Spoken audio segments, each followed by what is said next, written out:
well, thank you all so much for joining us for author Barry Van Dusen, who was recently recognized by the Mass Center for the Book as one of Massachusetts must-read authors of the year. Barry is here to discuss his latest book, Finding Sanctuary, An Artist Explores the Nature of Mass Audubon. Over the course of 4.5 years, nature artist Barry Van Dusen visited all 61 of Mass Audubon's public wildlife sanctuaries, nature centers, and museums, producing drawings and paintings at each location. Follow his travels and share in his adventures from the islands of Martha's Vineyard in Nantucket to the mountain peaks of the Berkshires. Learn about hatching turtles on Cape Cod, rare orchids in the Connecticut River Valley, and a bear encounter in a western Massachusetts forest. Birders, naturalists, conservationists, gardeners, artists, art appreciators, and all outdoor folks will enjoy this presentation. So Barry W. Van Dusen is an internationally recognized wildlife artist living in central Massachusetts. His articles and paintings have been featured in Birdwatcher's Digest, Birding, and Yankee magazines, and he has illustrated a variety of natural history books and pocket guides in association with the Massachusetts Audubon Society. Barry was elected a full member of London's Society of Wildlife Artists. His work has been exhibited regularly in the prestigious Birds in Art exhibition, as well as in many galleries in the US and Europe. At the invitation of the Artists for Nature Foundation, Barry has traveled to Spain, Ireland, England, Israel, India, and Peru, working alongside other wildlife artists to raise money for conservation of threatened habitats.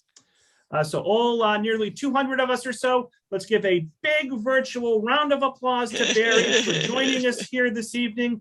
And Barry, you can take it away. Thanks so much. Thank you, Robert, and thank you for all the work you've done to put this together. I'm certainly pleased to be here tonight, and I'm really gratified by the large group we've got watching us here tonight. So I think we're going to have some fun. I'll get right going with my PowerPoint here, and I hope you enjoy the program. I will answer some questions afterwards if you have them. So let's get started.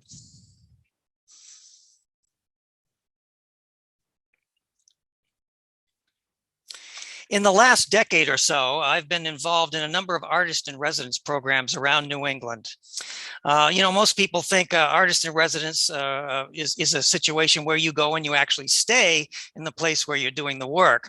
And I guess that was the original intent, and a lot of artist residencies do work that way. But of the ones I've been involved in, I've only actually stayed at the location in one of these residencies. That was the one at the Coastal Maine Botanic Gardens in Boothbay, Maine, where they put me up in a great little cottage on the Sheepscot River. The rest of them are situations where I would actually commute from my home, my studio in Princeton, Massachusetts, to a location over a period of time. I'd go repeatedly to those locations to work. An artist in residence can be a lot of different things. Of course, I'm a painter or a graphic, a visual artist, but it can be a writer, it can be a musician, photographers. When I was doing a residency up at the Boothbay Gardens up in Maine, they had several artists in residences come in through the course of that summer, and the residents before me were building a birch bark canoe like you see here in the lower right here. When I'm looking for a place to do a residency, I want an area or a property which has a lot of natural areas that I can explore with trails and so forth, because I'm a nature artist. I deal with nature subjects. So I'm looking for places where I can get outside and work from natural subjects. This was the first residency project I took part in at Fruitlands Museums. And I did a lot of work out they have a lovely property on a hillside overlooking the Still River Valley in Harvard. And I got involved in some of the historical and cultural subjects there on the site as well. This farmhouse you see in the picture here is Bronson Alcott's, the farmhouse where Bronson Alcott had a transcendental community in the 1840s. He was the father of Louisa May Alcott, and that was one of the original buildings there on the location there at Fruitlands. I've found that botanic gardens are wonderful places for residencies. You know, gardens, there's always things happening in gardens. You know, plants are coming into bloom. New birds and insects and butterflies are coming and going, arriving, especially through the summer months. So, and also most botanic gardens have a cultivated area where you can work with the cultivated plants, and they have wild areas around the garden, usually with trails. So I had the option of working with, you know, in the woodlands around this is the Boothbay property. I could work in the woodlands around the garden, or I could go into the garden itself and work with some of the cultivated subjects. The thing I like the most about these residency projects is that they get me outdoors on a regular basis. You know, I've had parts of my career, moments in my career, times in my career when I'm spending, you know, literally days on end in the studio working on like an illustration project for a bird book or something. And to do a residency, that's really a good excuse to get out regularly outside and do work outdoors, which is my favorite, probably one of the favorite things about my occupation. So I really enjoy the residencies from that point of view, that they give me these opportunities. The most ambitious residency project that I've done is this most recent one for the Massachusetts Audubon Society. And this was the original plan. I worked with Amy Montague at the Museum of American Bird Art in Canton. They were the official sponsor of my residency. And they wanted to do it originally in a year. They wanted me, hoping I could go around to all the sanctuaries, well, at least 45, I think, was the number of sanctuaries we were hoping to cover initially. But I told them, you know, a year is going to be too tight. I mean, if I was a photographer, yes, I'm sure I could do that. But being an artist and, you know, going to each one of the sanctuaries and drawing and painting, I needed more time than that. So I asked for a 2-year working period. Well, I'm jumping ahead a little bit, but as it turned out, it took me 4.5 years to visit all 61 of the Mass Audubon properties. But I was obviously producing watercolors and drawings all along the way. I also contributed after each sanctuary visit. I would write that up for the museum blog, and also there was plans, of course, to have the paintings, the original paintings, on exhibit at the museum in 2017. A little bit about the Mass Audubon sanctuary system. There are, when I started the project, there were 57 public properties. There's now 61. And these properties vary. Some of them are staffed sanctuaries. So you have a nature center, you have naturalists, you have teachers that are working with children and adults, you have ongoing programs. And then others of the sanctuaries are unstaffed, and you're literally driving to a parking lot with a kiosk, and, you know, maybe we can pick up a trail map and you can read about and head out on your own. Most of the sanctuaries are like that. There's one nature camp that Mass Audubon runs up in New Hampshire, and I also included that in my project. So all in all, it's a lot of acres of land preserved with this sanctuary system, over 35,000 acres. The very first sanctuary was the Moose Hill Sanctuary in Sharon, established in 1916. So that celebrated its 100th anniversary during the course of my residency. They vary a lot in size. The Ipswich River Sanctuary up in the North Shore there is Topsfield has over 12 miles of trails, whereas the smallest sanctuary, Nahant Thicket, has only a 1/4 mile of trails. So you see, some of these sanctuaries I literally could not cover in a full day. I mean, I couldn't walk all the trails and see all the things I might have liked to on a sanctuary, whereas some of the smaller sanctuaries I could cover in half a day. So I'd like to just ask you, I mean, I'm sure a lot of you, it sounds like most of you live in Massachusetts. And I'm sure there are Mass Audubon properties near you. So how many of these have you visited? It's interesting to always, when I do this in person, I love to have a show of hands. How many have seen, how many have gone to 6 sanctuaries? How many people have gone to 12 sanctuaries? And it quickly drops out. And I myself, before I started this project, had probably only been to less than a dozen of the Mass Audubon sanctuaries. So this was a really great opportunity for me to see the other properties that Mass Audubon owned and operated. This was my scorecard for the sanctuary for this residency project, and you'll see that I've drawn some concentric circles here on this map of Massachusetts. It shows all the Mass Audubon properties, and the little red dots mean that I had visited that one at this point in time. They're all the red dots, all the dots are red at this point, of course, but these concentric circles that you see here, they center on my home in Princeton, Massachusetts.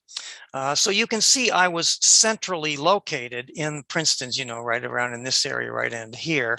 So I was more centrally located in Massachusetts, which meant that most of the sanctuary visits were like day trips from my studio in Princeton. I could get up in the morning, I could go to a sanctuary and be back at my studio by nightfall. However, when you get into the outer circles here, those were situations where I needed to find accommodations. Sometimes I booked some hotel rooms. I got put up by some volunteers and Mass Audubon, some friends of Mass Audubon that helped me out when I was doing overnights. I would try to study up a little bit before I went to a sanctuary. Of course, I was always trying to maximize the time that I had at that sanctuary. So I would get the sanctuary maps and I would read what I could about the sanctuaries and figure out, what might be the most interesting and what might give me the opportunities for good artistic exploration at these sanctuaries. And I would try to somewhat to plan my visits.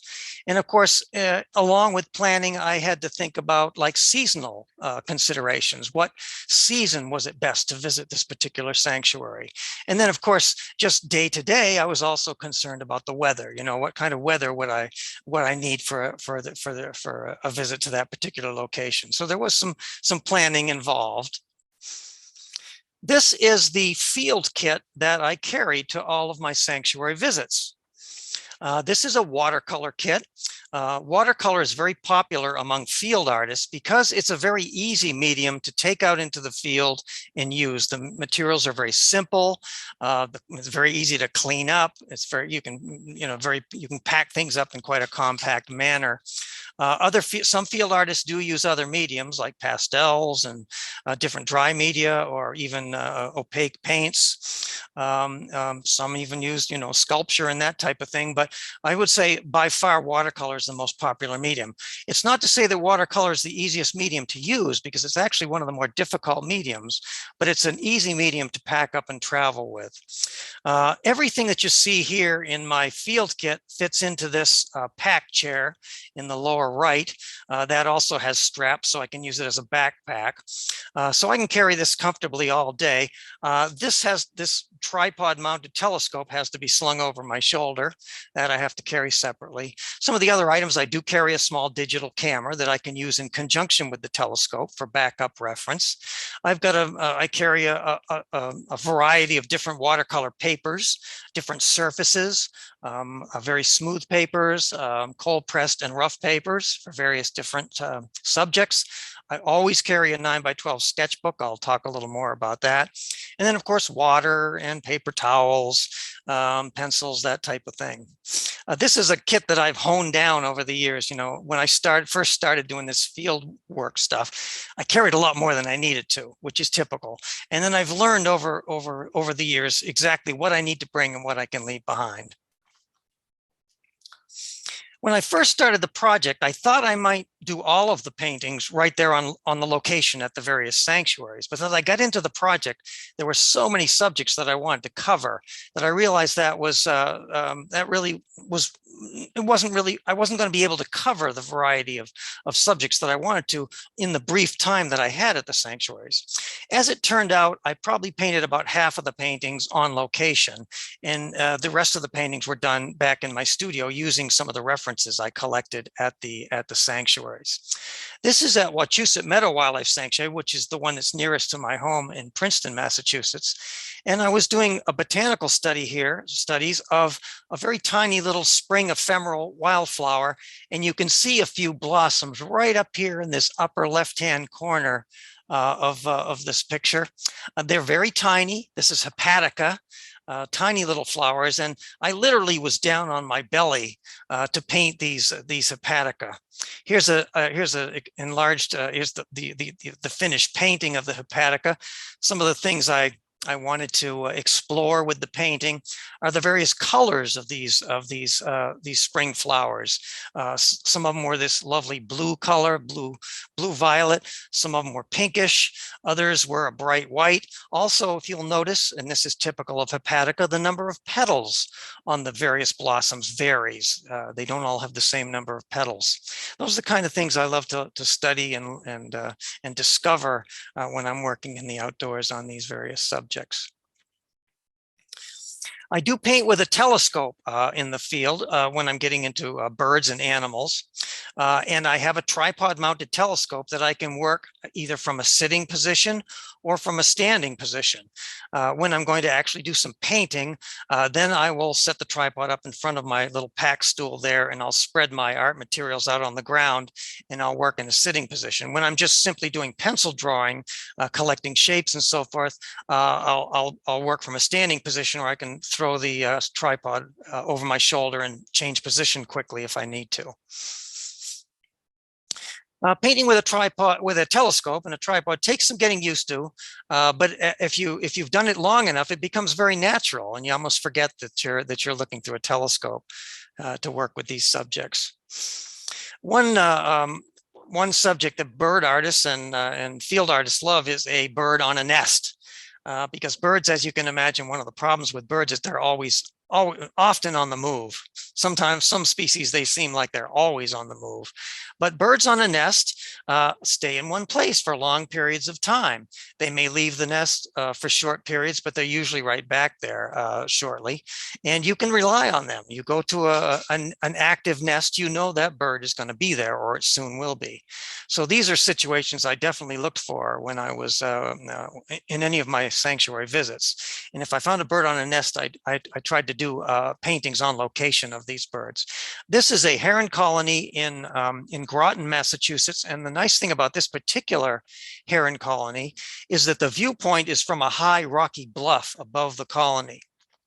So from my vantage point up here on this rocky bluff, I was looking at some of these nests at eye level, and some of them were even below eye level, which was a treat because normally when you're working at a heron colony, you're looking up at the nests, and it's more difficult to get a good view of the birds.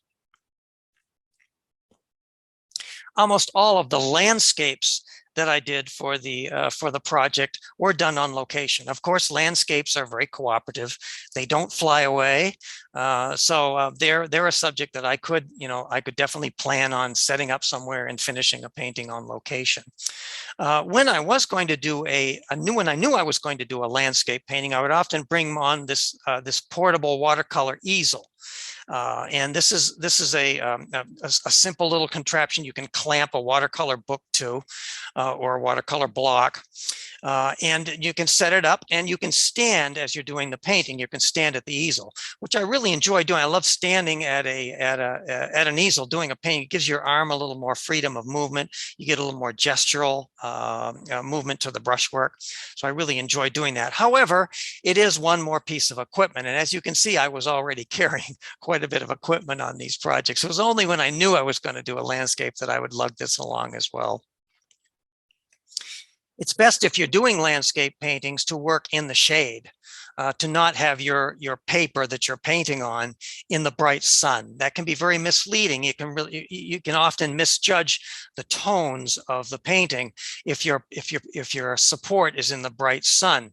In my early days, I would do a painting in the bright sun and bring it indoors, and it was very, very dark when you get indoors because you've misjudged those values.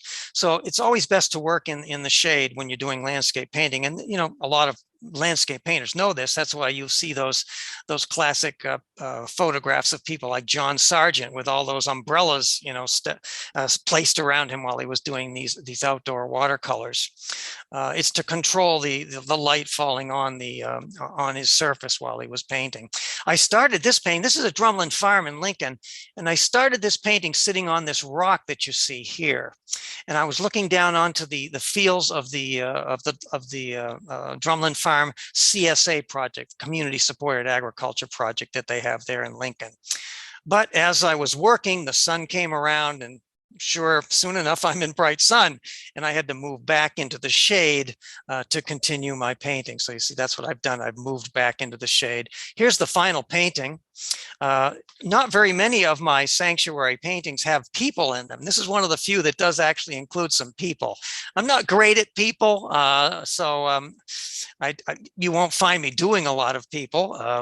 But this one, there was tours of the CSA operation going on, and a little tractor would come down the hill from headquarters and drop off groups of people, and they would take a tour of the CSA and then go back in the tractor. So I caught a bunch of them out here in the field on tour. I want you to look at the greens in this painting. I spent a lot of time working with variations of greens in my summer landscapes. You know, the summer landscape in New England can be almost monotonously green. I mean, you look out there and that's all you see in high summer is just green. But green can have a lot of variety to it. And I deliberately do not carry any green pigments in my watercolor box. I mix all of my greens from combinations of blues and yellows. I use a few other pigments too for some special greens like burnt sienna and ivory black. But what I'm doing is I'm really adjusting the color temperature of the greens by mixing them from those components. You'll see some of the greens in my painting are very warm and yellowish. Others are very cool and bluish. And it's that variety of greens that makes the painting come alive. And I push the variations that I see of greens in summer to create that interest and that variety.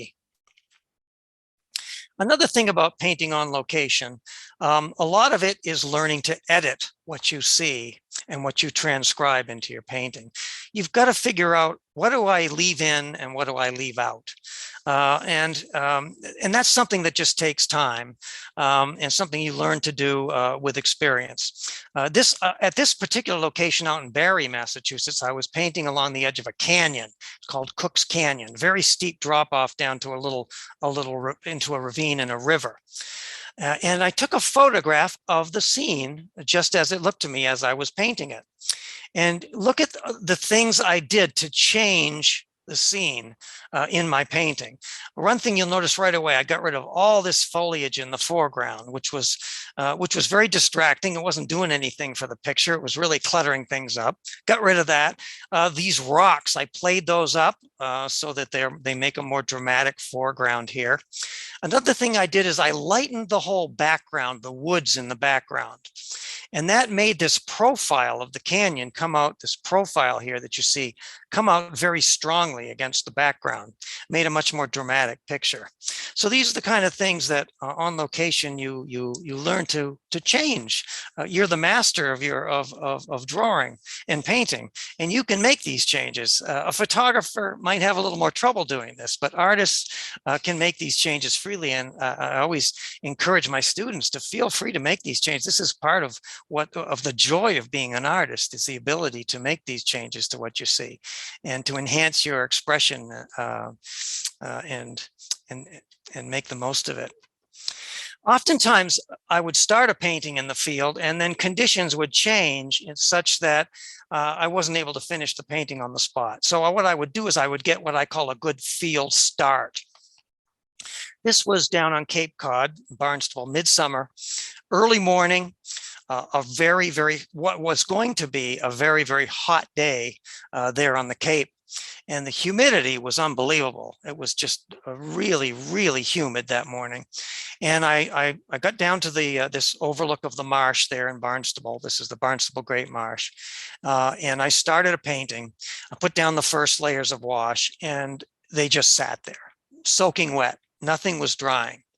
And I waited for a while and hoping that, these washes would dry, because my painting technique, the painting technique that I use with landscapes, there's a lot of glazing involved. And that means you have to let a layer of paint dry completely, and then you can put another layer of paint over it.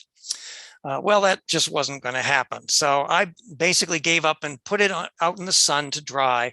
And I took some photographs of the scene that I could use later in the studio.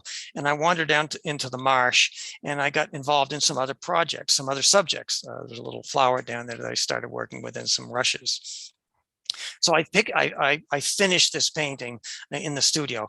All in all, though, the start is still very important. I feel like I've got the I've nailed down the design. I've had to figure out where the elements are going in the picture, where the horizon's going to be, where my focal points are going to be. So I've done a lot of work there with this with this start that I've done, and I've also started to establish some of the tones and colors.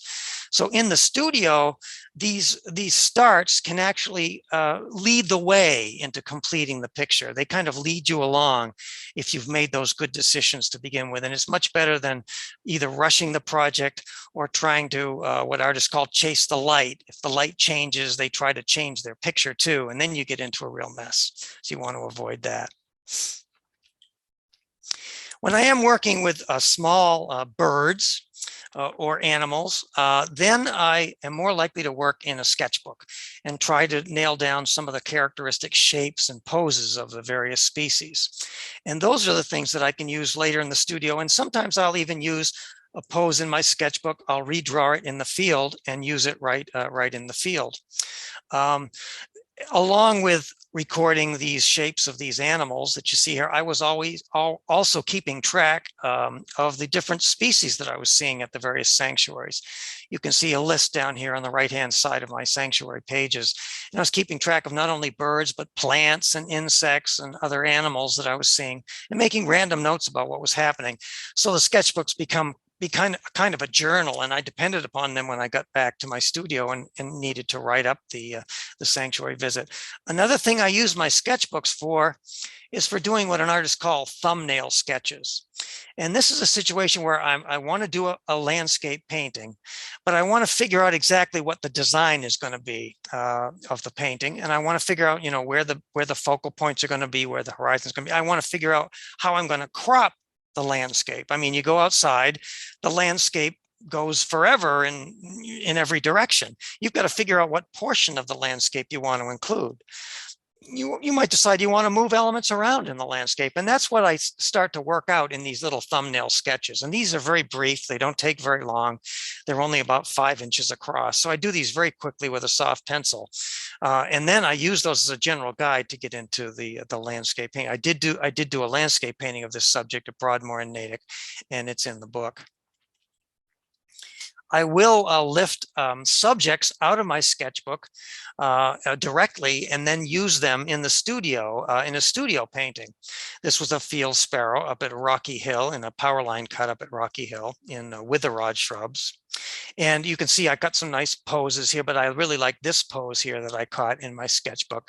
So I took that, and I'll take my sketchbook and I'll put it on my scanner, and I'll actually make copies from my sketchbook. I can enlarge them or reduce them, and then I can put those on a light table and trace those with a light table onto a piece of watercolor paper and do the finished painting. So I'll often lift subjects right out of my sketchbooks and use them in finished paintings in the studio.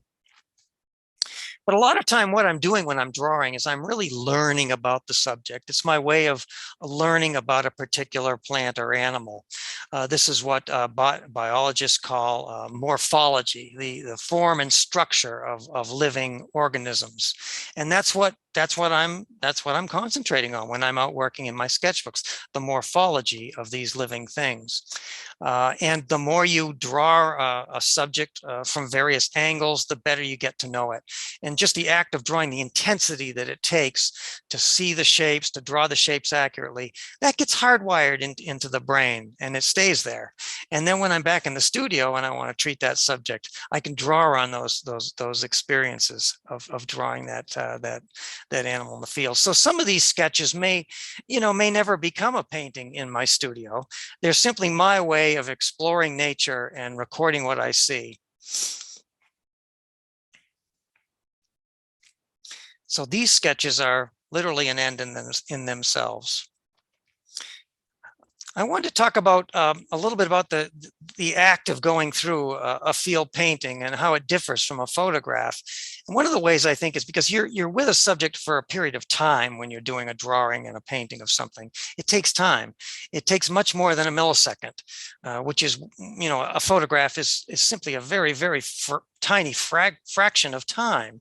But when you're drawing something, you're with a subject for a good deal of time, and you're smelling things, you're hearing things, you're watching the light do different things, you're watching the animals go through different types of behavior. So you're taking in a lot in the course of the time that you're working on a drawing or painting. This was down at Sampson's Island in Cotuit, which is a bird nesting colony. And of course, here again, bird on a nest. All right, always looking for those. So these were great subjects. These least terns were sitting on nests in this bird colony. They allowed me to land on the island. I'll talk a little bit more about that later, but I could land on the island, and I set up to do this drawing and make it into a painting of a least tern on a nest on the open beach there. And I started the drawing of the tern on a piece of watercolor paper with my 3B pencil. And as I was working, I noticed that there was an eggshell, and it was quite close to the bird. And so I moved that into a better position in my drawing, erased a little bit and added the eggshell there. I also noticed that the eggshell had this pinkish membrane, so I realized this was probably a very recently hatched egg. Well, I kept drawing away and working out the details of the bird in the background, and sure enough, the bird sort of started shuffling around on the nest, and a chick popped out from the breast feathers of the adult bird. And right away, I took my eraser and scrubbed away that part of the bird's breast and added the chick in there.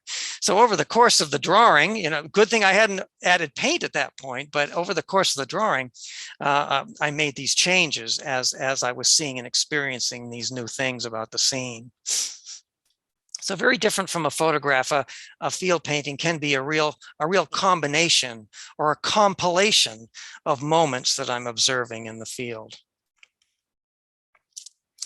I'll often gather a lot of different types of references to bring back home and to work at in my studio.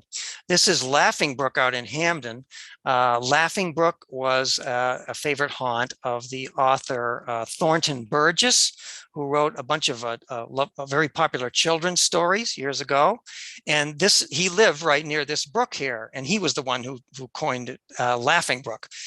He wrote I think his first novel was The Old Mother West Wind, and Peter Rabbit and all these characters. I'm sure some of you are familiar with that. This is where he lived and worked. So I was there in summer, and you can see the water was rather low. So I was able to walk right out into the gravel bars in the river and set up my little pack chair, and I could gaze down into the pools of the slow pools of water in the stream and look at all the animals that lived in the stream. The thing that really fascinated me were these strange geometric shadows of the water striders. Really kind of odd shadows, very graphic. They're much more prominent than the animal itself. You hardly see the striders, but their shadow is very obvious on the stream bed. So I did some work with those. I also noticed these small fish, which were, I later learned were black-nosed dace, a very common minnow that lives in streams around Massachusetts and New England. So I was just making a note of all these things, not really sure what I would do with them, but just enjoying seeing them and learning about them. I took some photographs as well, and these are very handy when I'm back in the studio for various, like the color and the textures of the rocks, for example. And also a very important thing that you've got to be aware of is the scale between the various subjects that you're working with. What's the scale between the water strider and the minnow? So I tried to get some photographs of both of those animals in one shot, so I'd be able to get a sense of the scale. Those are things all very important to putting together the painting in the studio. So then I'll take my sketchbook, like I said, and I make some photocopies and enlarge and reduce them. And I took a piece of just regular, bond paper and cut these copies up and started moving them around on this sheet of paper to try to get a nice balance between these various shapes on the sheet of paper to make a pleasing and a balanced composition. This is what I call sort of the design phase of doing doing a studio painting. And this particular piece is what I would call the working drawing. And it is literally that. I just, I literally destroy these things afterwards. There's no reason to keep them because they are just a tool for me to use for completing the painting. And then that working drawing may go on a light table, and I may trace the elements there and put it together. And here's the final watercolor of the dace and the water striders at Laughing Brook. So all those different references coming together that way in the studio. One thing that I realized was happening as I got into the sanctuary visits is that sometimes I wouldn't think about a good idea for a picture until after the sanctuary visit. I'd go home at night that night, and I'd lay in bed and I'd think, wow, I saw that, and wow, gee, that's a great idea for a picture. I could make that into a painting. And that was the case here at the Kettle Island Reserve, one of Mass Audubon's reserves up on the North Shore. And I was working from the Coolidge Reservation, which is actually a trustee's property, but you can see Kettle Island from this ocean lawn that they have there on the Coolidge Reservation. And it was November, it was early November. The sun was low because at that time of year, the sun's getting low. And I was looking right at the ocean, and the sun was coming right at me. And these birds flew in and landed in this grassy area in front of me. And I realized they were snow buntings. A little early for snow buntings, but I was delighted. I said, oh, this is going to be, I'd love to work with these birds. So I did some pages in my sketchbook, basically looking for the shapes and the patterns of the birds. But I also did make some written notes about this effect of light that I was seeing, this backlit effect that I was seeing. And the birds' bodies were being thrown into shadow because the light was behind them, and they had these sort of glowing halos around their shape that you can see in this test painting that I did. I'll often do a smaller painting to just sort of test out an idea before I get into a larger sheet and try a more complex design. So this is my test painting, and in the course of doing that, I'm working with the colors and the patterns. I also noticed if I stack the birds against each other, that sort of halo effect comes out even stronger. So I'm going to play that up even more when I get into my studio painting. So I'll take you through the steps of doing the painting. Here's the very first washes that I laid down for the larger painting in the studio of the snow buntings. And you can see how I played up the bird shapes against each other to get those nice sort of glowing halos on the bird. You might notice also that those shadows look pretty darn dark, don't they? I mean, they look, geez, did he get it a little too dark? These are white birds we're talking about here, white birds, okay? Did I get it a little too dark? And I'm wondering that myself, but I've used watercolor a lot. I know that those first washes that I put down, I have to make them a little bit darker than I think I need to, because that white paper, that contrast with the white paper is making them look darker than they really are. So here's the second stage. Okay, now I've added some background tones and colors. And you can see already that those shadows, they don't look quite as dark, do they? You can almost imagine now that I'm painting light or white birds now, okay, as the tones start to come together. Getting rid of that blinding white of the sheet of paper makes a big difference in starting to judge the tones. And then the only step left here really was to paint the patterns of plumage on the birds themselves. The markings on the back and the chest. And now you really can see how they really do look like white. Well, I hope you think they do look like white birds here against that strong backlight. This is called Wings of Winter. So these are the kind of differences I see between a location, a painting done on location, and a painting done in the studio. On location, you're working in a very intuitive way. You're reacting to things as they happen. You're improvising certain things as you go along. And then studio painting can be much more conceptual. You can have an idea that you want to translate into a painting, really think things out. You can deal with more complicated designs like I did with the water striders and dace. You can balance the parts. So a very, very different kind of processes.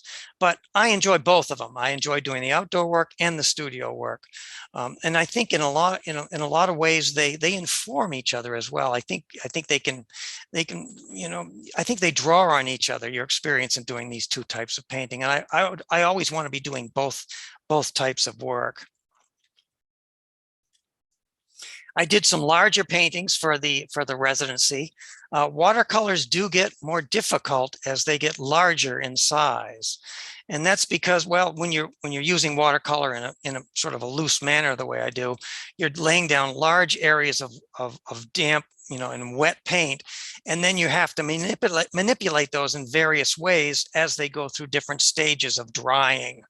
So it's a very time sensitive medium. You haven't got a lot of time to work with a wet wash before it starts to dry.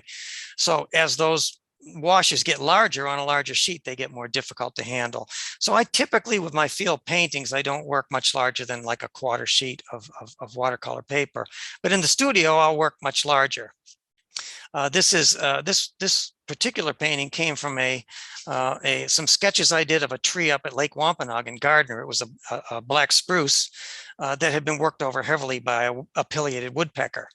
And I didn't see the woodpecker at the time, and that's very common. You're walking through the woods, you see these incredible holes that these pileated woodpeckers make in these trees. And of course, the woodpecker's nowhere around, but the woodpecker has been there. So I did some careful studies of these. I love the color of the inner bark and the inner flesh of the tree there and how it contrasted with the bark. So really took some careful color notes. And then back in the studio, I took some previous references that I had done of pileated woodpeckers, and they are a fairly common bird where I live in Princeton. We see them a lot. And I was able to add that to the tree trunk for the finished painting. This is the largest painting I did for the residency. This is almost a full sheet of watercolor paper. And this one, I think, kind of straddles the line between an indoor and an outdoor painting, because what I've done here is I've collected specimens from nature. This was a sanctuary up on the North Shore at Endicott Center. And on their drive going in, it was winter time, or I'm not sure whether it was, but anyway, it was an off season, so there were a lot of dried weeds along the entrance road there.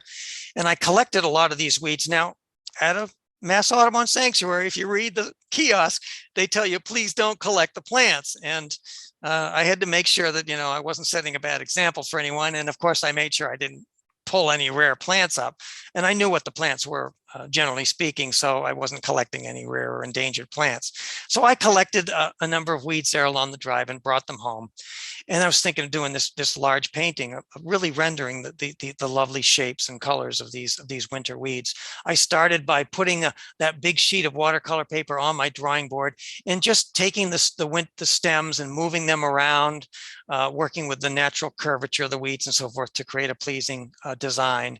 And then I started, one by one, just doing contour drawings of the weeds, careful pencil drawings, and then adding the color. It took me probably almost a week to do this painting. So I spent much longer on it than I would on a typical field painting or a smaller watercolor. Here's the finished painting, which I called Seeds of Promise. And I'll show you some details, because it really is all about the details with a painting like this. Subtle colors.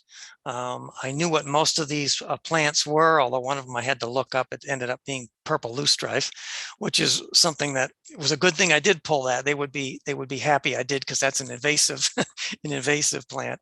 But this was all about really studying the plants very, very carefully. You can learn a lot about botany just by really looking very carefully and drawing and painting the specimens from life like this. And it's very relaxing too. I find it's in the controlled environment of the studio. It's a pleasant experience. Now, I think most birders in New England and in Massachusetts, I think would probably agree with me when I say that mid-May is like the high point of the birding year in Massachusetts. That's when the greatest number and variety of very colorful and striking birds are moving through our state on migration. And because of that, when I would pack in a lot of sanctuary visits during that mid-May season. but still, I couldn't keep up with all the birds that were coming through. There's just so much happening so quickly. I did a few paintings with a full background, like you see here. This is a Wilson's warbler up at Nantucket, and you can see I worked out all the vegetation and so forth around the bird. But I couldn't do that with every bird I was seeing. There just wasn't time for that. So what I did was I went out and I bought some of these Stillman and Byrne sketchbooks that are loaded with watercolor paper. They're actually watercolor books, good quality watercolor paper. And I determined to do a series of just birds that really, sketches or paintings that really highlighted just the bird itself and not get too involved in the background, so that I could spend more time doing all this wonderful variety of birds that were moving through. Now, I think here again, a lot of birders would agree with me that in the springtime, probably the group of birds that people are really giving their most attention to are the wood warblers in spring and mid-May. The eastern wood warblers, a diverse group, a wonderful group with very colorful, wonderful, distinctive songs which you can learn. They're just a wonderful group, and I'm first to say they're one of my very favorite groups of birds to work with. And you'll see a lot of warblers in my book for that reason. But I just thought I'd ask you, see if you can identify these birds. A lot of these are very common woodland birds here in New England, birds that, if you look for them, you can find them. So let's go through some of the wood warblers that I saw in the spring migrations during the residency project. This is one of the most beautiful eastern wood warblers. Most of the warblers I'm going to show you are the males of the species. Those are the ones that are most brightly colored. And of course, at this time of year in the spring, they're also in full breeding plumage. So they're at their very brightest at this time of year as well. Anyone recognize this? It's a Blackburnian warbler. Some birders refer to this as a firethroat. This is an American redstart. Oh, I should have said that right. I should have given you a few minutes, but this is an American redstart, a very common eastern wood warbler. And this was done up at Marblehead Neck, up in Marblehead. And Marblehead Neck is one of those places that birders call a migrant trap. It's a promontory that sticks out into the Atlantic. It's got development all around it. And there's this little wooded plot here. So in migration, when birds are moving up and down the coast, if they stop to rest and feed, they're looking for these areas where they can rest up and find food.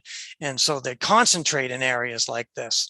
Mount Auburn Cemetery is another example of a migrant trap in spring here in eastern Massachusetts.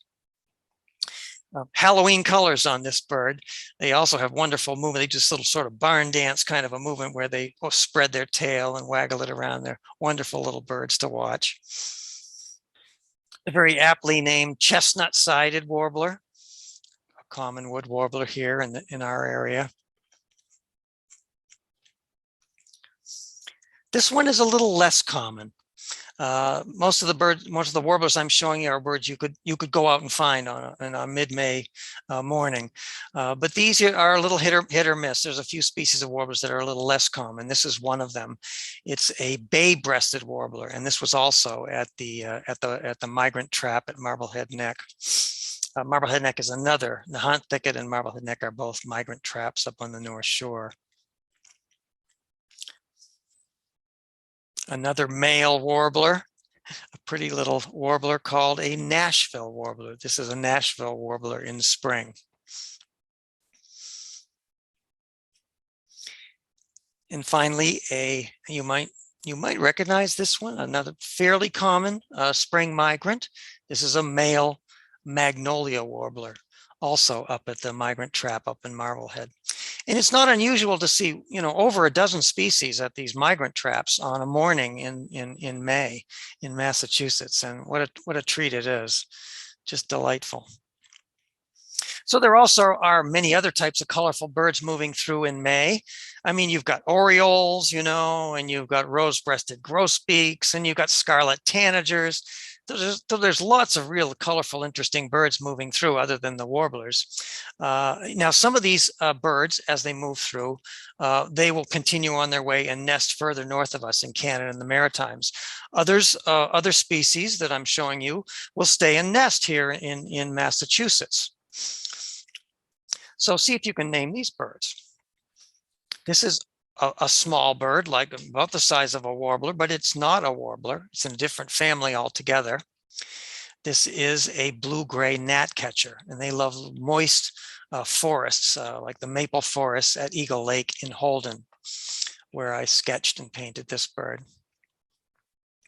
If you live near the coast, you might be more familiar with these birds. In coastal scrub, the understory of coastal woods, these birds can be quite common in summertime. This is what, when I was a kid, we called them rufous-sided towies. These days, it's called an eastern towie.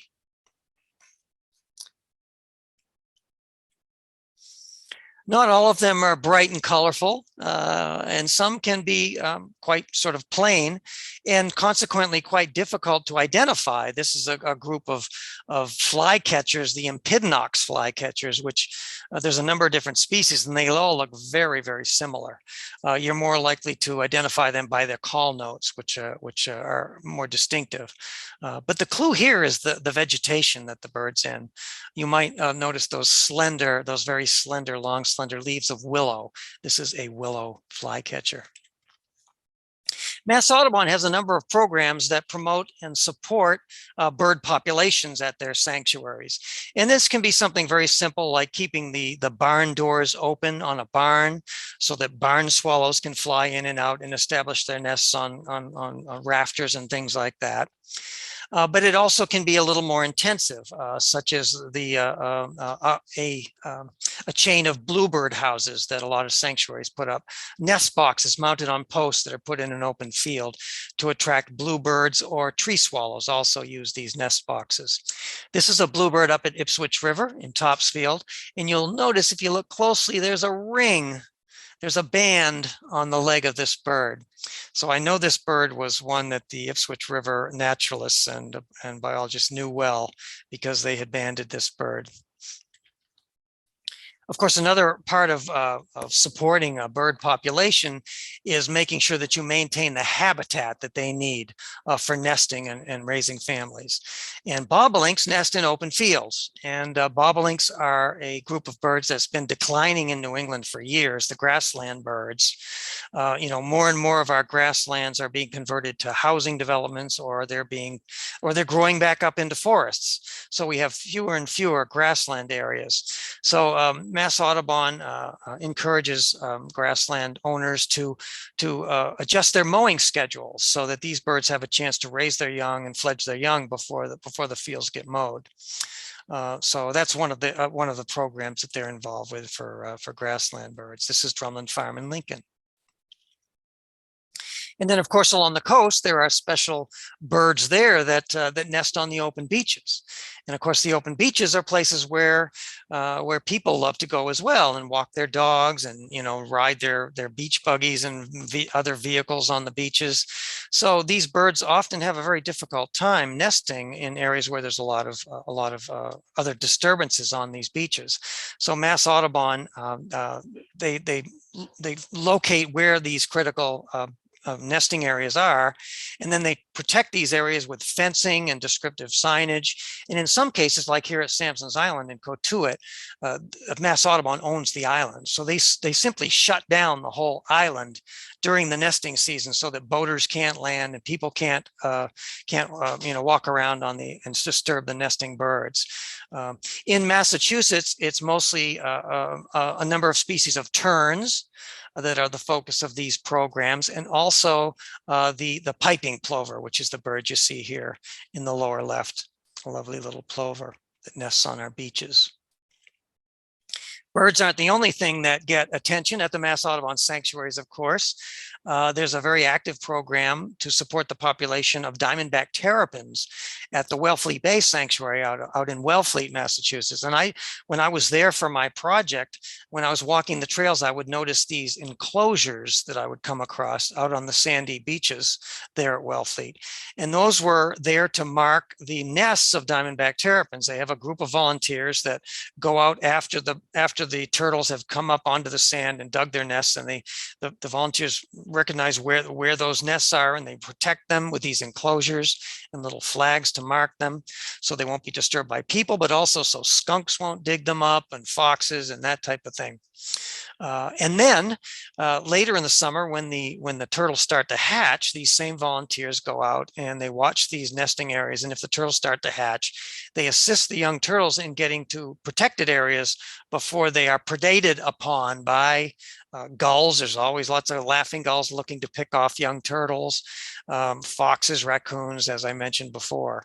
And they've done really well. The population of diamondback terrapins at Wellfleet Bay is doing really well. The year I was there, they had 85 active terrapin nests that had hatched, and each one of them produced, like 12 to 20 young turtles. So the population is doing very well there. A lot of working with natural subjects in the field, of course, is putting yourself in the right place at the right time. And this is really critical, especially for things like flowering plants, like, unusual flowering plants. They're only going to flower for so long. And I had one of the Mass Audubon staff members, Ron Wallanen. He was the Western Sanctuaries manager, property manager, and he circulated among all of these Western sanctuaries on a weekly basis. And I got in touch with him and told him what I was doing, and he'd call me up, and let me know if something was going on that I might want to give my attention to. Like, he called me up one Sunday night, and he said, "Well, out at High Ledges in Shelburne, the yellow lady slippers are coming into bloom now." And he said, "It's going to be a hot week, so you probably shouldn't put that off too long." So of course, when I get a tip like that, I dropped everything and went out there the next day and painted these lovely yellow lady slippers from life there in the forest there at High Ledges in Shelburne. Really, really beautiful plants. It was a privilege to see and be able to work with them. Ron also put me onto these rare orchids at the West Mountain Sanctuary in Plainfield, and he told me exactly where to go. He even put I had to laugh because I got to the location. It was in a big wet meadow, and I parked my car where he told me to, next to a yellow mailbox or something. I don't quite remember, and he said, "Look to your left," and I looked to my left, and there were these little orange flags, the little flags that you mark plants with, and he had made a little string of those going out into the wet meadow. And I said, "God bless Ron Wallanen." And I followed the flags out, and here were this colony of these beautiful purple fringed orchids, stunning plants that I spent some time with, standing in water while I was doing sketches and paintings of these plants. I did some of these follow-up paintings in the studio as well, but working. I had brought rubber boots because I knew I was going to be in water, but one of my boots sprang a leak, and of course made a note to myself, time for a new pair of rubber boots. After that day, I spent the rest of the day with wet feet. You remember those things about these sanctuary visits, of course. Thought I'd just go through some of the subjects I worked with on the sanctuary projects. And of course, birds are not only my favorite subject, but they're very accessible, easy to see and work with. There is that problem of movement, of course, and their size, but I've done a lot of work with birds. They're something that I'm sort of known for. And I was working for the Museum of American Bird Art. They were my sponsor. So I certainly felt I could spend plenty of time with birds. Common birds. Common birds can be some of the more difficult ones to paint because you know what they look like, and other people also know what they look like. And it's kind of like doing a painting of your mother or your father or your wife. You know if you haven't got it right, because you know the subject so well, right? And it's kind of the same way with these very common birds. And then not so common birds too. These are what birders would call good birds. When you're out birding, you ask, have you seen any good birds? And birders, of course, they're all good birds. But birders want to see the more unusual birds when they're in an area. So, and these were some of the ones that I did encounter. I didn't encounter any real greatly rare birds, I would say, on the Mass Audubon sanctuaries, but that wasn't what this project was about anyway. But I did encounter some unusual birds. This is a kestrel, out at the Acadia Sanctuary near the Connecticut River. Beautiful male kestrel. Up in the upper right here, this is a young male orchard oriole. Most of you are familiar with the northern oriole, or what used to be called the Baltimore oriole. This is a less common oriole species here in the Northeast, although with climate change, they're starting to move into our area. The young male looks quite different from the adult male too. So that was the first time I had seen a young male orchard oriole. I puzzled over what it was for a while. And then a winter wren out in the Berkshires, lovely little birds. They have that jaunty little tail that they cock up, and they've got a lovely song, a long rambling song that fills the forest. I did work also with mammals at some of the sanctuaries. Some of the sanctuaries had farm animals. You know, so there's working farms on some of the sanctuaries. And of course, farm animals are great to work with. You don't need a telescope or binoculars. You can walk up to their enclosures, their fences, and you can, do plenty of work at naked eye. So those were subjects that I enjoyed working with. And then wild mammals as well. Wild mammals are less accessible than birds, as most of you know. It's lucky if you get a good look at a fox or a bobcat. Very hard to predict that. But some mammals are very common, like the little chipmunk you see here. Cute little things, but I'm sure a lot of you gardeners aren't very fond of these things. They can really make a mess of your flower beds. I worked with reptiles and amphibians at some of the sanctuaries. At Stony Brook in Norfolk, they have these lovely boardwalks that go out over these lily ponds. And there's these stumps that stick out of the pond, and that's where the turtles crawl up onto these stumps. And the kids are running up and down the boardwalks and pointing out the turtles and and it's lots of fun. It's turtle watching central there at Stony Brook. And I was watching these turtles that day, and I noticed that they were doing this thing where they were holding all their limbs up in the air, their front legs and their rear legs at times. They're holding them all up in the air and just resting on their lower shell or their plastrons. And I thought that was kind of unusual. It reminded me of a pose we do in my yoga class. So I called this painting Turtle Yoga. I asked some biologists about this later and what's going on here. And some of them thought that maybe they were exposing their limbs to the sun and the air to deter leeches. Leeches often feed on the fleshy parts of turtles. But I think probably what was probably more likely is what they're doing is extending those fleshy parts to absorb the heat. It enhances the basking effect of laying in the sun when they stretch their feet out like this. The little red eft here down at Burncoat Pond in Spencer, I added a maple seed, which was nearby, and it gave a very good sense of scale. These are small animals, of course. Butterflies, had a good time with butterflies. Broadmeadow Brook in Worcester, I think, claims the largest butterfly list of any of the Mass Audubon sanctuaries. So I think they're neck and neck with the Ipswich River. There's a big power line cut on the Broadmeadow Brook Sanctuary that cuts across the Broadmeadow Brook Sanctuary, and they've made an agreement with the power company to manage those open grassy areas for butterflies and wildlife.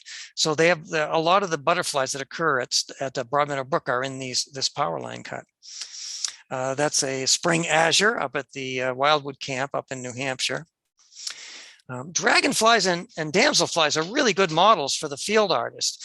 Like flycatchers, they use a specific perch over and over again.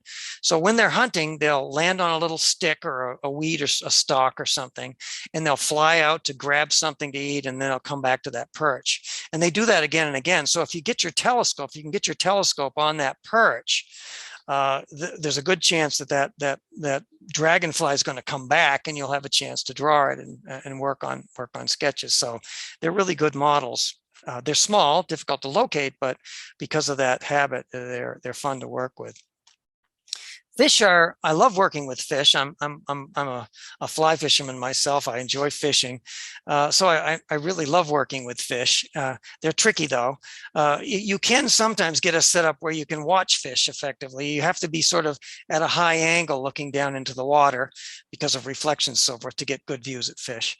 And I did get an opportunity like that at Eagle Lake in Holden, where I was working along a raised causeway and looking down into these shallows along the causeway, and I could see these bluegill, excuse me, sorry about that, pumpkin seeds, these pumpkin seeds nesting along in these shallows along the causeway.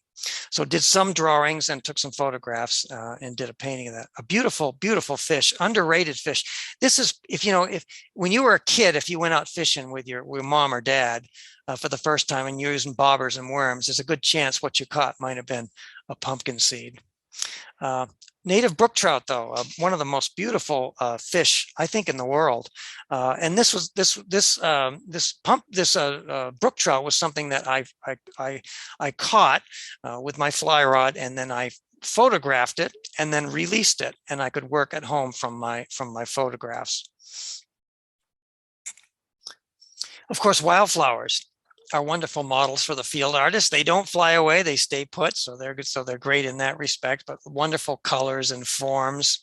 So I did a lot of work with wildflowers at all the different sanctuaries and other plants. This is hobblebush you see in the upper right, and I love those little orangey tan buds that they have at the tip of each twig.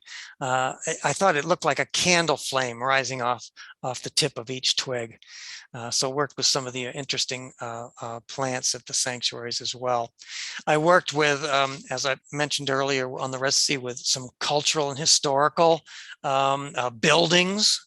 This is Wachusett Meadow near me, where there's some historic barn structures and an old farmhouse there, and natural landscapes. This is Rough Meadows up in Rowley, a place where early colonists used the Spartina grass for mulching.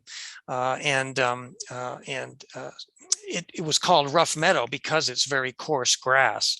And I think my painting really does look like a rough meadow there. So I want to end up with a little quiz here. And I'm going to show you some pictures and see if you can guess where in Massachusetts these subjects were painted. Now, I'm not going to show you a picture of a blue jay and ask you what sanctuary this was painted at, because you could see a blue jay at just about any sanctuary in Massachusetts. I've picked these images because there are distinctive things about these images that will clue you into a particular location, hopefully. I know a lot of you are from Massachusetts, so hopefully you'll recognize some of these places. So this is a beautiful little building. It happens to be in, I'm going to give you some clues. This happens to be in Canton, Massachusetts. It's a building that's owned by Mass Audubon. This is the Museum of American Bird Art in Canton. This is the gallery building. There's also a big estate house that they also use for programming, and there's a lovely property as well. But this is where they have their exhibitions of bird art. And if you haven't been to the Museum of American Bird Art, I hope you'll make a point to go. They put on lovely shows of bird art from all different time periods and styles. So it's a great place. And they, of course, were the sponsor, the official sponsor of this residency project. Now, this is obviously a high elevation. I'm looking down onto a landscape. So you might think, well, a mountainous area, maybe central Massachusetts, or some in the Central Plateau, or maybe in the Berkshires. But if I were to take this scene here and shift it to the left over here, in fact, right about in this area right here, standing and looking off this viewpoint here, you would see Gillette Stadium in Foxborough. And in fact, I was there on a cloudy or sort of a rainy afternoon pre-game time. So I could hear the loudspeakers going over there, and the whole stadium was lit up like a big spaceship there, nestled among the hills. So that should give you a good clue that this is Moose Hill in Sharon, Massachusetts. And that's painted from a place called the Bluff Overlook at Moose Hill. Okay, a traditional New England barn in this scene. If you'll notice, there are sheep in this scene. I've already mentioned that some of the sanctuaries have an active farm, and they do have farm animals. So this is one of those. This one just happens to be very close to where I live, so that's a giveaway right there. This is the Wachusett Meadow Wildlife Sanctuary, right in Princeton, where I live. And I hadn't done a lot of snow scenes for the residency, so when we had a squall, this was actually painted on the first day of spring, and we had this freak sort of heavy snowfall. So I ran down there. So that was the beauty of having a sanctuary so close by. I ran down there and started this painting of the horse barn there at Wachusett Meadow in a spring snow squall. Now a forest scene, okay? This is an Atlantic white cedar forest, an Atlantic white cedar forest. These forests were very common along the New England coast years ago, but unfortunately for them, their wood is rot resistant and very desirable for various types of furniture and fence posts and that type of thing. And also the land where they grow, the moist wet lands where they grow are ideal for cultivating cranberries. So there's very few of these Atlantic white cedar forests left along the New England coastline.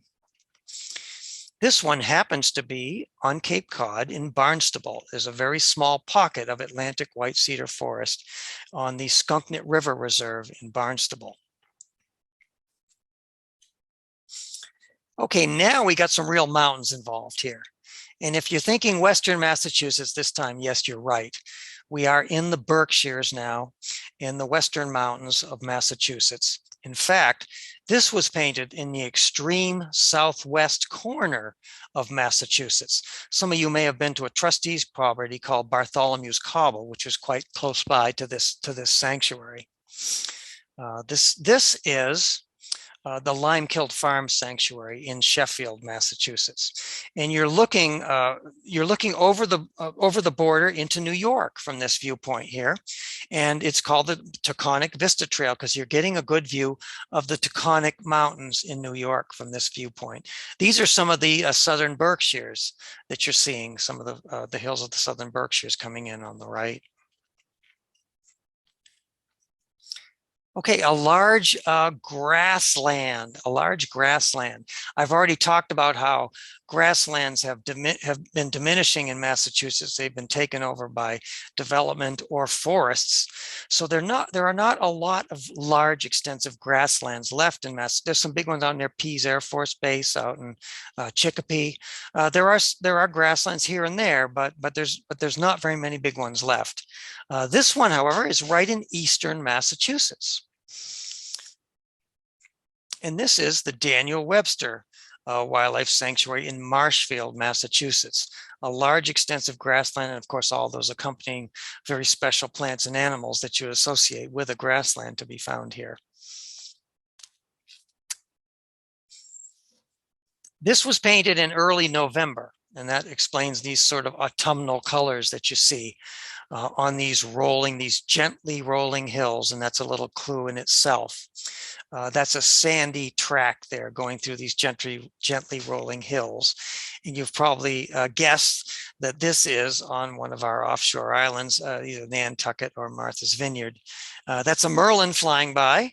And I indeed saw these birds when I was working on Nantucket at the Sacajah Heathlands. I had to ask them, how do you say this word here? You know, it's an Indian word. And the person running the sanctuary there said, well, just think of it as a sneeze, Sacajah.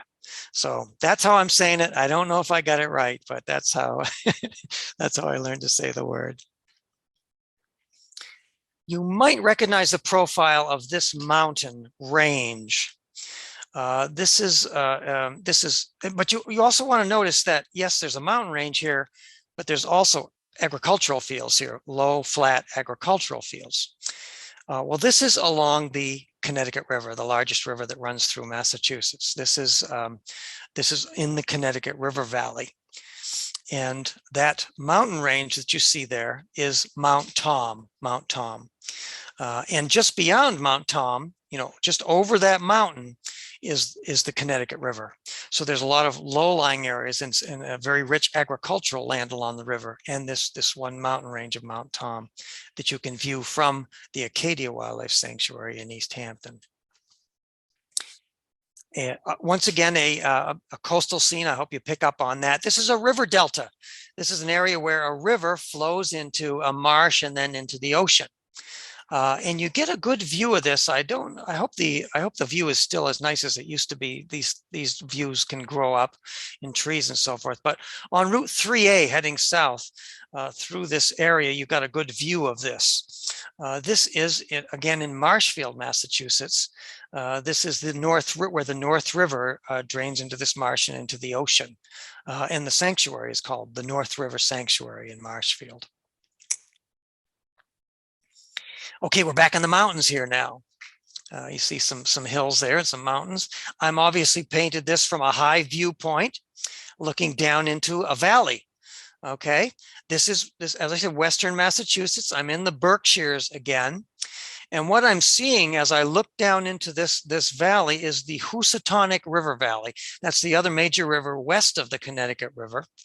And nestled in the Housatonic Valley is the lovely town of Lenox. So that's what you're seeing spread out below me here. This is a view from Lenox Mountain. And Lenox Mountain, part of Lenox Mountain is the Pleasant Valley Wildlife Sanctuary owned by Mass Audubon. So you can take trails within the sanctuary right up to the top of Lenox Mountain and get some of these views. So it's a very stiff climb too. It's a great climb. Also the highest elevation of any wildlife sanctuary, of Mass Audubon sanctuary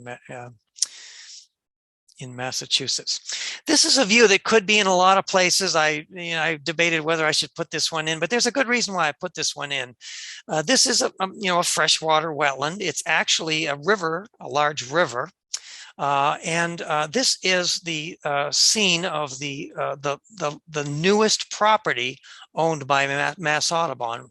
It's not yet open to the public. This will be a wildlife sanctuary developed by Mass Audubon, and it's located right on the Concord River in Concord, Massachusetts. In fact, this opposite bank that you see when you look across the river is the Great Meadows National Wildlife Refuge, which I'm sure many of you are familiar with. So Mass Audubon, because of some generous donors, has acquired this property. And this property was years ago was owned by the very first president of Mass Audubon. His name was William Brewster, and he was a prominent ornithologist of his day. And he bought a lot of property along the river here. And then it was sold to various individuals. He passed away. And then some of these landowners got together and decided to donate the land back to Mass Audubon. So it has a very rich history closely linked to the Massachusetts Audubon Society. And it's really exciting that Mass Audubon has been able to add this new property. I want to finish up with just a few birds here, because these are species which only occur on one Mass Audubon sanctuary. These birds nest on only one Mass Audubon sanctuary. This is a white-eyed vireo in breeding, full breeding plumage and nesting in this location. And there's only one sanctuary where you can find nesting white-eyed vireos, and that is down at Allen's Pond in Dartmouth, Massachusetts. One of my favorite sanctuaries, by the way. Beautiful diversity of habitats. But they have these lovely vireo. This is a vireo, one of several species of vireos. It's a more southerly nesting vireo, and this is one of the few places in Massachusetts where it breeds. You can find it in a few other places in Massachusetts, but they're not on a Mass Audubon sanctuary. This is an unusual gull. This is what the birders would call a white-winged gull. Okay, so these less common gulls, and one of the places where birders go to see these less common gulls is up on the north shore of Massachusetts, off the town of Gloucester, Massachusetts. In wintertime, you can often go to this place and see these less common gulls. This is at Eastern Point Wildlife Sanctuary in Gloucester, and this is a subadult Iceland gull, very pretty gull. And then finally, there's only one Mass Audubon sanctuary where you can see a bald eagle on its nest. Now there are other places in Massachusetts where you can see a bald eagle on a nest, However, this is the only Mass Audubon sanctuary that has a bald eagle on a nest. And if you think about where they like to nest along in coastal areas or along large rivers. They eat a lot of fish. They're kind of a scavenger by nature. So this is along the Connecticut River. And this is the Acadia Wildlife Sanctuary in East Hampton. So we did have as a sort of a wrap up, we did have an exhibition of all the paintings I did for the project at the Canton Museum in Canton. This was in September of 2017. And this is sort of a wrap up here of what I achieved during the project. Of course, it started off small, and as I added more and more sanctuaries, I ended up doing 61 wildlife sanctuaries, and it took me 4.5 years to complete the entire project. And some of the statistics there that you can see. It's now a book as well, which I'm sure that Robert has already talked about. You can get this book from Mass Audubon. It's now in its second printing. It's done very well. And it was a labor of love for me, as you can imagine. And all the paintings you see in the program here are from the book. So I hope this inspires you to go out. I know a lot of you live in Massachusetts. I'm sure you've probably been to some of the Mass Audubon sanctuaries in your area, but I hope this inspires you to maybe go a little further into some of the other areas of Massachusetts and explore some of these wonderful properties that Mass Audubon operates. There's so much to see and do on these properties. So thank you for listening. I've enjoyed doing the talk tonight. Very wonderful presentation. Let's take approximately 7 minutes worth of questions here. I did want to read this one comment that I thought encapsulated a lot of other comments we got. This comes from an anonymous attendee who writes, just wanted to say thank you. Your paintings are beautiful, and it was interesting to learn about the process of how you work. It's been I've been looking for somewhere to experience more nature and plan on looking at a Mass Audubon site near me, which I wasn't aware of until your presentation. So I thought excellent. That was wonderful. Wonderful. I love to hear that. You bet. You bet. All right. Margot asks, how important is it to know anatomy in doing your work? Oh, absolutely. Anatomy, bird anatomy is I know best because that's my favorite subject.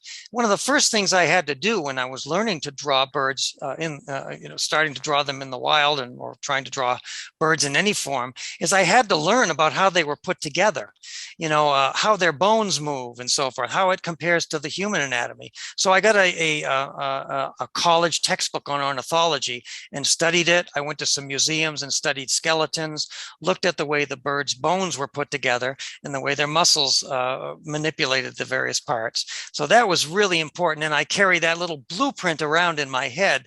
And it's invaluable when I'm drawing birds in the field because I know that basic anatomy and how they're put together. So yes, absolutely. Very, very important aspect. Pamela asks, what projects are you working on now? And are you planning another book?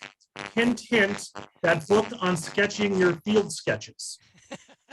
Well, thank you for that. I would like to do a book about a book that's almost completely art oriented. As you can see, I was trained as an artist, and it's very important to me to have learned and developed the skills as an artist. And I'd like to pass that along in book form. So I would like to do a book about art. Right now, I have I should mention, I have a show at the Fruitlands Museum in Harvard, Massachusetts, and it features some of the paintings you saw here tonight. So I'm going to be exhibiting some of these works around the state.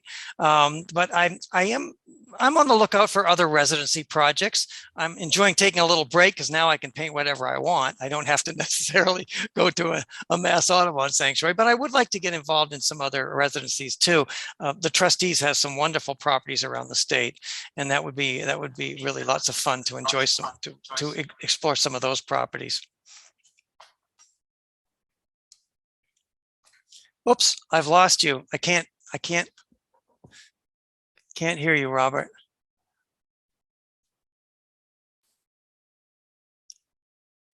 I can't hear Robert for some reason. I've lost him.